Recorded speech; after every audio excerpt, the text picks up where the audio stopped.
Welcome to Krishna Tales TV.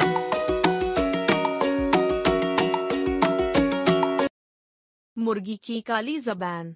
जंगल में बारिश बंद होने के बाद अच्छी धूप निकली थी। हिरन अच्छी धूप का आनंद उठाने के लिए अपने घर से कुछ दूर चला ही था कि तभी उसे रास्ते में एक बहुत सुंदर मुर्गी दिखाई दी। हिरन उस मुर्गी को देखकर बुरी तरह से जाग पड़ा और दौड़ता हुआ उसके पास जाकर बोला, तुम तो इस जंगल की मालूम नहीं पड़ती। मैंने तुम्हारे जैसी सुंदर मुर्गी अपने जंगल में तो नहीं देखी। तुमने बिल्कुल सही कहा सुंदर हिरन, मैं इस जंगल की नहीं हूँ, मैं बहुत दूर से आई हूँ। बहुत दूर से आई हूँ? पर कुछ समझा नहीं। मेरा जंगल दूसरे देश में है। मैं बहुत ही खास समुदाय से ताल्लुक रखने वाली मुर्गी हूँ। तो क्या इस बात को हमारे जंगल का राजा शेर जानता है? मुर्गी हंसते हुए हिरन की ओर देखकर बोली, मैं जिस समुदाय से ताल्लुक रखती हूँ वो बहुत ही प्राचीन और खास समुदाय है। हमारे समुदाय की मुर्गियाँ किसी भी जंगल के बगैर राजा की इजाजत के बगैर रुक सकती है और कोई हमें अपने जंगल में रुकने के लिए क्यों रोकेगा? हम किसी को नुकसान नहीं पहुँचाती। इतना बोलकर मुर्गी आगे बढ़ गई, मगर वो नहीं चाहती थी कि उसकी इस बात को ब्लैक बर्ड बहुत ही गौर से सुन रही थी। ब्लैक बर्ड उस मुर्गी को बहुत ही गौर से देखते हुए बोली, ये तो प्राचीन समुदाय से ताल्लुक रखने वाली मुर्गी है। मैंने सुना है कि साल में 3 दिन ये अपनी जुबान से जो भी बोलती है वो सच हो जाता है। और ये समय तब शुरू होता है जब बारिश का महीना खत्म होने वाला होता है। मुझे इस बात का फायदा उठाना चाहिए। इतना बोलकर ब्लैक बर्ड सीधी उड़ती हुई उस मुर्गी के पास जाकर बोली, क्या तुम मुझसे दोस्ती करोगी? हाँ, मुझे दोस्ती करना अच्छा लगता है, लेकिन क्या तुम मुझे जानती हो? नहीं, मैं तुम्हें पर्सनली तो नहीं जानती, लेकिन इतना मैं जानती हूँ कि तुम बहुत ही खास समुदाय से ताल्लुक रखने वाली हो। तुम जिस समुदाय से हो उस समुदाय की इज्जत जंगल का हर राजा करता है और तुम कभी किसी को नुकसान नहीं पहुंचाती। ये सुनकर मुर्गी खुश हो गई। तुम तो मेरे बारे में बहुत कुछ जानती हो। मैं भी तुम्हारे साथ साथ आगे आगे चल रही हूँ। मुर्गी ब्लैक बर्ड के संग कुछ दूर चली ही थी कि तभी वहाँ पर रानू चिड़िया आ गई और उस मुर्गी की ओर देखकर बोली, तुम्हें इस ब्लैक बर्ड की बातों में नहीं आना चाहिए। शायद इसने तुम्हें पूरी बात नहीं बताई। ये मेरी दोस्त है, इसने मुझे बताया कि मैं कितनी शक्तिशाली हूँ। मेरे रास्ते से हट जाओ, नहीं तो मैं अपनी जुबान से तुम्हारे खिलाफ उल्टे सीधे शब्द निकाल दूंगी। फिर मत कहना कि क्या हुआ। तो रानू चिड़िया मौके की नजाकत देखकर वहाँ से चली गई। ब्लैक बर्ड मुर्गी के साथ आधा दिन तक घूमती रही। दोपहर के सुबह ब्लैक बर्ड मुर्गी से बोली, मेरा आम खाने का बहुत मन कर रहा है। अब इसमें तो मैं तुम्हारी कोई मदद नहीं कर सकती। आम तो पेड़ की डाली पर लटके हैं और मैं इतना ऊंचा नहीं उड़ सकती। शायद तुम नहीं जानती, अगर तुम अपनी जुबान से कहोगी कि आम का गुच्छा नीचे गिर जाए तो गिर जाएगा। क्या मतलब? ऐसे कैसे हो सकता है? ऐसा मुमकिन नहीं।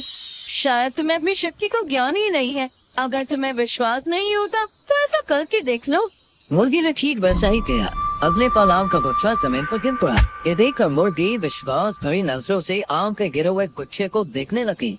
शायद तुम्हारे समुदाय और परिवार लोगों ने तुम्हें बताया नहीं कि तुम मुर्गी में बहुत ही खास शक्ति होती है। तुम जो बोलती हो वो सच हो जाता है और उसके बावजूद भी तुम सबसे कमजोर प्राणी हो, जबकि जंगल के सबसे ताकतवर प्राणी तुम्हारी समुदाय की मुर्गियों को माना जाना चाहिए।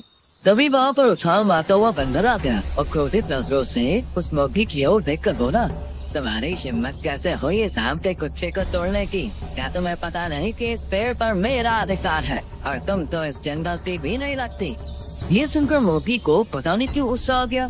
क्या तुम यहाँ के राजा हो क्या? अरे इस पेड़ पर यहाँ के सभी पक्षी और जानवरों का अधिकार है। तुम कैसे कह सकते हो कि इस पेड़ पर सिर्फ तुम्हारा ही अधिकार है? क्या इस पर लगे हुए आम सिर्फ तुम ही खाओगी?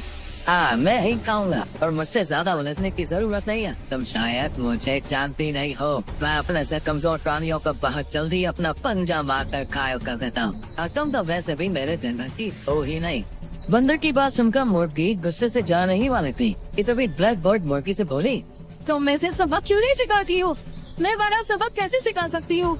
भूलो मत, कुछ देर पहले तुमने अपने शब्दों के द्वारा ही आम के गुच्छे को तोड़ दिया था। तब इस बंदर की इतनी हिम्मत थी, ये तुमसे इतनी बदतमीजी से बात कर रहा है और तुम उससे कुछ कह ही नहीं रही। ब्लैक बर्ड की बात सुनकर मुर्गी उसकी बातों में आ गई और बंदर की ओर देखकर बोली, बंदर तुम बहुत बदतमीज हो। अगर तुम्हारी इसी वक्त टांग टूट जाती तो कितना अच्छा होता। मुर्गी ने शब्द बोले थे कि तभी बंदर बुरी तरह से करहाने लगा और जमीन पर गिर गया। ये देखकर मुर्गी को अपनी आंखों पर विश्वास नहीं हुआ। तुम मेरे साथ चलो, मैं तुम्हें बताऊंगी आगे आगे क्या करना है। और वो बंदर घायल अवस्था में सीधे जंगल के राजा शेर के पास चला गया और सारी घटना शेर को बताते हुए बोला, महाराज वो मुर्गी आपके राज्य के लिए बहुत ही ज्यादा घातक है। अगर उसने आपके खिलाफ कुछ भी बोल दिया तो वो सच हो जाएगा, उसका कुछ कीजिए। जंगल का राजा शेर बंदर की बात सुनकर गहरी सोच में डूबते हुए बोला, शायद तुम सही कहते हो, मुझे जाकर उस मुर्गी से बात करनी चाहिए। इतना बोलकर जंगल का राजा शेर सीधे दौड़ते हुए उसी मुर्गी के पास पहुंच गया। ब्लैकबर्ड ने जैसे ही शेर को देखा वो तुरंत ही मुर्गी से बोली, जंगल का राजा शेर तुम्हें जान से मारने के लिए आ रहा है, अगर तुमने कुछ नहीं किया तो तुम मारी जाओगी। ये सुनकर मुर्गी बुरी तरह से घबरा गई और उसने तुरंत ही जंगल के राजा शेर की तरफ देखकर कहा, अगर तुमने एक कदम भी आगे बढ़ाया तो तुम्हारी टांग टूट जाएगी। मगर शेर जब तक आगे बढ़ा चुका था अफ्रीका में, अचानक से वो लड़खड़ाता हुआ गिर गया और दर्द के मारे करहाने लगा। उसे देखकर जंगल में अफरा तफरी मच गई। उस दृश्य को हिरन भी देख रहा था। वो डर की वजह से वहाँ से भागने लगा। वहीं दूसरी ओर रानू चिड़िया मीनू मौसी के साथ अच्छे मौसम का लुत्फ उठा रही थी। तभी एक हिरन घबराया हुआ वहाँ आकर बुरी तरह से हाँफने लगा। रानू चिड़िया तुरंत ही हिरन से बोली, क्या हुआ हिरन, तुम इतने घबराए हुए क्यों हो? आज तो जंगल में अच्छी धूप भी निकली है और हवा भी अच्छी चल रही है। जो बात मैं बताने वाला हूँ उसे सुनकर तुम भी घबरा जाओगी रानू। ऐसी कौन सी बात है? तुम्हें पता है हमारे जंगल के राजा शेर की टांग टूट गई है और वो दर्द से बुरी तरह से करहा रहा है। ये सुनकर मीनू मौसी बुरी तरह से चौंक पड़ी। जंगल के राजा शेर की टांग आखिर किसने तोड़ी? एक मुर्गी ने। क्या बकवास कर रहे हो तुम? मुर्गी और शेर का क्या मुकाबला? यही तो रहस्य है रानू चिड़िया। अपनी जान बचाना चाहती हो तो तुम भी इस जंगल को छोड़कर चली जाओ, नहीं तो वो मुर्गी तुम्हें भी नहीं छोड़ेगी। इतना बोलकर हिरन वहाँ से भाग गया। रानू चिड़िया गहरी सोच में डूबती हुई मीनू मौसी से बोली, मुझे अब थोड़ा थोड़ा समझ आ गया है। लगता है मुझे कुछ करना ही पड़ेगा, नहीं तो उस मुर्गी की जान खतरे में पड़ जाएगी। वहीं दूसरी ओर जंगल का राजा शेर क्रोध भरी नजरों से मुर्गी को देखने लगा। तभी ब्लैकबर्ड मुर्गी से बोली, जंगल के राजा शेर को जिंदा छोड़ना मूर्खता होगी। मुर्गी अपनी जुबान से जल्दी से शब्द निकालो कि जंगल का राजा शेर यही मर जाए। तभी वहाँ पर रानू चिड़िया मौसी के साथ होती हुई आई और मुर्गी की ओर देखकर बोली, ऐसा भूल कर भी मत करना मुर्गी। तुम शायद नहीं जानती कि ब्लैकबर्ड तुम्हारी ताकत का नाजायज फायदा उठा रही है। ये तुम्हारी दोस्त नहीं बल्कि दुश्मन है। हमारे जंगल के राजा शेर तो तुम्हारे समुदाय के लोगों का बहुत सम्मान करते हैं। अगर ऐसी बात है तो फिर ये मुझे जान से मारने के क्यों आ रहे थे? शेर कराता हुआ मुर्गी से बोला, मैं तुम्हें जान से मारने के लिए नहीं आ रहा था खास समुदाय की मुर्गी, बल्कि तुमसे ये पूछने आ रहा था कि आखिर बंदर ने ऐसी क्या गलती कर दी कि तुमने उसकी टांग तोड़ दी। देखा, मुझे तुम पर पूरा विश्वास है कि ये गलतफहमी भी ब्लैकबर्ड ने तुम्हारे मन में भरी होगी। शायद तुम्हारे परिवार वालों ने तुम्हें इसलिए तुम्हारी ताकत के बारे में नहीं बताया होगा कि तुम्हारे अंदर अभी वो समझदारी ही नहीं है। मैं तुम्हारे समुदाय के बारे में जानती हूँ। ये ताकत साल में सिर्फ 3 दिन तुम्हारे अंदर रहती है। मान लो कि अगर तुम जंगल के राजा शेर को नुकसान पहुँचाने में कामयाब हो भी गई तो 3 दिन बाद तुम साधारण मुर्गी बन जाओगी। ये सुनकर मुर्गी को पछतावा होने लगा। वो जंगल के राजा शेर की ओर देखते हुए बोली, मुझे क्षमा कर दीजिए शेर राजा, मैं चाहती हूँ कि जंगल के राजा पहले जैसे ही सही हो जाए और बंदर की टांग भी सही हो जाए। अगले ही पल जंगल का राजा बिल्कुल सही हो गया और क्रोधित अवस्था में ब्लैकबर्ड की ओर देख के बोला, तुम्हें तो अब मैं कारोबार में ही डालूंगा। ब्लैकबर्ड, तुमने अब सारी हदें पार कर दी है। जंगल के राजा ने ब्लैकबर्ड को गिरफ्तार करके जेल में डलवा दिया और इस तरह रानू चिड़िया फिर से सबकी हीरो बन गई।